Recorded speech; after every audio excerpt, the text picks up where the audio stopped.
started, I didn't have my period yet. I had no idea what I was talking about. I wasn't afraid to talk about it because I didn't know what I was talking about. But I also feel like it helps me to talk about it now because I never had that shame. Because you were so young when we started, you got to have agency over your own body without having to feel embarrassed by it because you weren't at the stage yet where you were there. I remember Quinn talking to the National Council of Jewish Women around that big conference table. We also get physical donations, like we have drop-off points at local. And she did an awesome job. I know you were nervous to be on TV and you may have been nervous to be in magazines and in the press, but you were too young to really grasp how nerve-wracking it could be. And so you got a chance to learn public speaking, talking to adults, having to interact with people in a way that young people don't, and you got to do it without having to be self-conscious about it. Well, for me, I think something that has really shaped who I am as a young adult is something that I've learned through working with GHGP, is that just like the idea of privilege and the idea of being humble and knowing how fortunate you are compared to other people. And I think in like taking my classes now and in being a college student, I think I have this lens that I wouldn't have had if I hadn't spent so much time working with people who are different than me.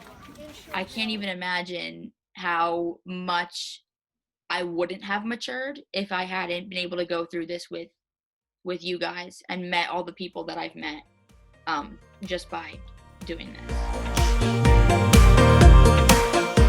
The first thing whenever I think about that is Dad in Costco with the cart full of products. Dad completely owned it and completely said, well, no, we are just as accountable for solving this issue as women are, because it's an equity problem. It's a problem for everyone, not just women. It affects everyone. And that's when I kind of realized, like, oh, wow, the impact that we have on men is, I think, way stronger than we recognize. I'm amazed by the younger generation's just ability to normalize this.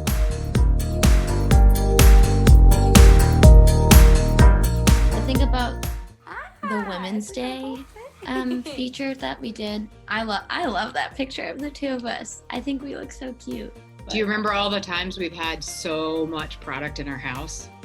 Getting used to talking about it was the easy part. Getting used to explaining to people in the fastest way possible why we have an entire room filled with pads top to bottom, that was another challenge.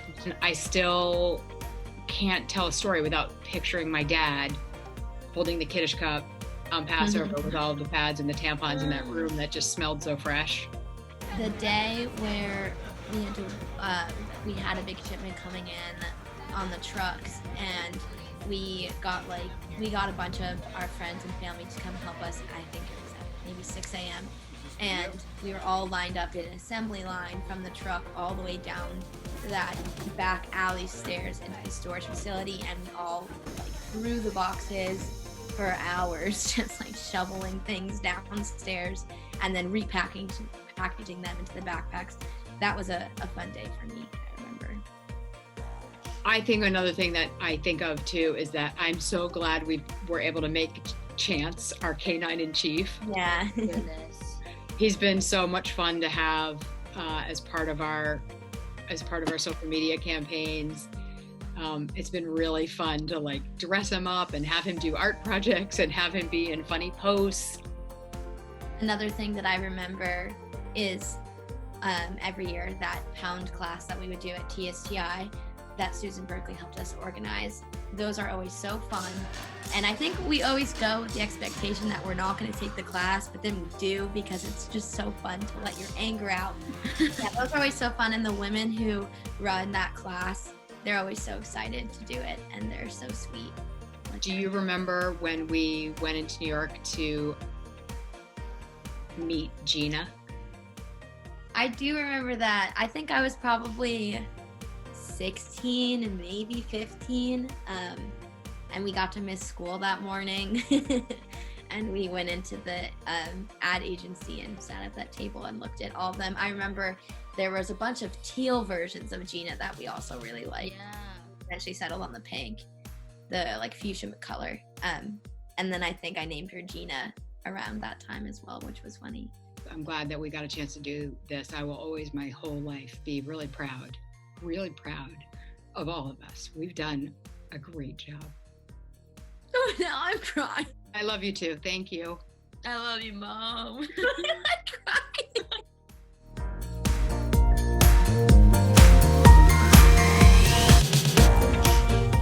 A million is such a big number. Oh my God. It's hard to grasp. It's so hard to think about. It's amazing. It's amazing.